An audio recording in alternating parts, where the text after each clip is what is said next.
Hi friends, అందరూ ఎలా ఉన్నారు? బాగున్నారా? నేను చాలా బాగున్నానండి. మీరు కూడా బాగుండాలని మనస్ఫూర్తిగా కోరుకుంటున్నాను. ఈరోజు ఉమెన్స్ డే కదా, మా ఇంట్లో మా పిల్లలు అయితే ఉమెన్స్ డేని చాలా బాగా సెలబ్రేట్ చేశారు. ఎలా సెలబ్రేట్ చేశారో చూడండి. నాకైతే ఒక గిఫ్ట్ అయితే తీసుకొని వచ్చారు. ముందు రోజు వెళ్ళి తీసుకొని వచ్చారంట, నాకైతే తెలియదు. నేను స్కూల్కి వెళ్ళాను కదా, మా పాప వాళ్ళ అత్తయ్య కలిసి ఇద్దరు షాపింగ్కి వెళ్ళి శారీ అయితే తెచ్చారంట. నాకు సర్ప్రైజ్గా ఇవ్వాలని చెప్పి తీసుకొని వచ్చారు. దాన్ని అయితే ప్యాకింగ్ అయితే చేయించలేదు, వాళ్ళు మర్చిపోయారంట. మా బాబు ఈవినింగ్ స్కూల్ నుంచి వచ్చిన తర్వాత దాన్ని ప్యాకింగ్ చేయించడానికి నాకు ఏం రీజన్ చెప్పారో తెలుసా? నేను బయటికి అయితే అస్సలు పంపించనండి మా పిల్లల్ని. అందుకని మా బాబు వచ్చి నాకు, మమ్మీ నేను టెంపర్ బాల్ తెచ్చుకుంటాను అన్నాడు. బాల్ ఉంది కదా అని చెప్పి నేను అడిచి పంపించలేదు. తర్వాత స్కేల్ తెచ్చుకుంటాను అన్నాడు. స్కేల్ ఇంట్లో ఉంది అని చెప్పి నేను దానికి కూడా పంపించలేదు. ఇంకా మళ్ళీ ఏదో రీజన్ అయితే చెప్పి ఏదో స్నాక్స్ కొనుక్కుంటానని చెప్పి బజార్కి అయితే వెళ్ళాడు. నాకు తెలియకుండా, నాకు కనిపించకుండా వెళ్ళాడు. అంటే నాకేం చూపించలేదు ఆ గిఫ్ట్ అయితే. బజార్కి వెళ్ళి ప్యాక్ చేయించుకొని వచ్చారు. 1/2 అవర్లో ప్యాకింగ్ అయితే చేసి ఇచ్చేసారంట. నెక్స్ట్ డే అయితే నాకు మార్నింగ్ సర్ప్రైజ్గా నా వర్క్లో నేను ఉంటే మా పిల్లలు తెచ్చి అది ఇచ్చారు. ఎప్పుడు తెచ్చారమ్మా, ఏంటమ్మా అంటే అన్నీ చెప్తున్నారు. నీకు తెలియకుండా తెచ్చాను మమ్మీ, అత్తయ్యతో వెళ్ళి తెచ్చానని చెప్పి మా పాప చెప్తుంది. మా పాపకైతే ఫుల్ ఫీవర్ అండి, చికెన్ గున్యా. తననైతే స్కూల్కి కూడా పంపించట్లేదు, ఇంట్లోనే ఉంటుంది. నాకు గిఫ్ట్ ఇవ్వాలని చెప్పి తను బజార్ వరకు నడిచి వెళ్ళిందంట. అసలు నాకైతే ఎంత బాధ వేసిందో దానికి మాత్రం. అవసరమా అని చెప్పి అరిచాను ఒక నిమిషం. తర్వాత అయితే ఇంకా తెచ్చారు కదా దాన్ని, కానీ ఇప్పుడే నువ్వు కట్టుకోవాలి మమ్మీ శారీ అని చెప్తున్నారు. చూడండి, శారీ అయితే నాకైతే చాలా బాగా నచ్చింది. మన పిల్లలు మన కోసం ఏదైనా తీసుకొస్తే అసలు ఎంత హ్యాపీగా ఉంటుంది కదా. ఇదైతే మా పిల్లలు తీసుకొచ్చిన శారీ అండి.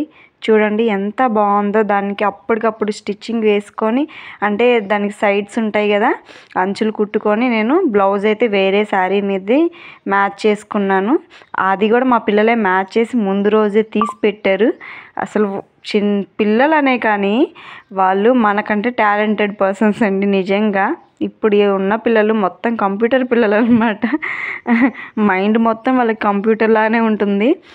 అసలు కరెక్ట్గా చూడండి ఎంత బాగుందో. దానికి మ్యాచ్ అయ్యే బ్లౌజ్ తీసి పెట్టారు, బీరువా మొత్తం తీసి పెట్టారు. అసలు చూడండి ఎంత బాగుందో కదా. తర్వాత అయితే నేను మా ఫ్రెండ్ అయితే గేమ్స్ ఆడుకున్నాము. ఈ గేమ్స్ ఏంటంటే, మేము హాలిడేస్ వచ్చాయి కదా, సెకండ్ సాటర్డే సండే అని చెప్పి మా ఫ్రెండ్ అయితే మా ఇంటికి రమ్మని చెప్తే వచ్చింది తను. మా పిల్లలకి, వాళ్ళ పిల్లలకి 4 మెంబర్స్కి గేమ్స్ పెట్టాలని చెప్పి మేము ఆలోచించామన్నమాట. మా పిల్లలు ఏం చేశారంటే, ఉమెన్స్ డే కదా మమ్మీ, ఫస్ట్ మీరు ఆడండి గేమ్, తర్వాత మేము ఆడుకుంటామని చెప్పి మాకు గేమ్ పెట్టారు. ఈ గేమ్ ఏంటంటే, మేము స్కూల్లో ముందు రోజే ఉమెన్స్ డేకి మాకు స్కూల్లో సెలబ్రేషన్స్ జరిగాయి అన్నమాట. మేము ఇలాంటిదే ఒక గేమ్ ఆడాము.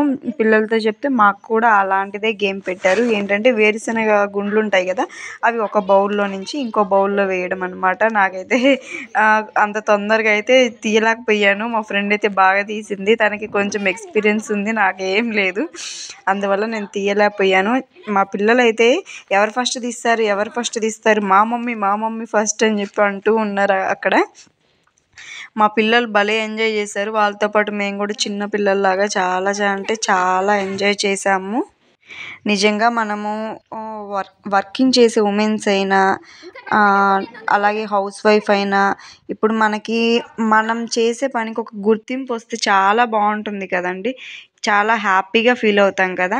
ఇప్పుడైతే మా పిల్లలు అయితే కౌంట్ చేస్తున్నారు ఎవరు ఫస్ట్ వస్తారని చెప్పి. ఇంట్రెస్టింగ్గా నేను మా ఫ్రెండ్ అయితే చూస్తున్నాము.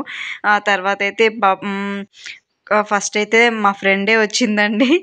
తను అన్నిట్లో టాలెంటెడ్ అనమాట, అన్నిట్లో యాక్టివ్గా ఉంటుంది. తర్వాత అయితే మాకు ఇంకో గేమ్ పెట్టారు. ఇంకో గేమ్ ఏంటంటే, మనకి తల మీద బుక్ పెట్టుకొని నడిచేదనమాట.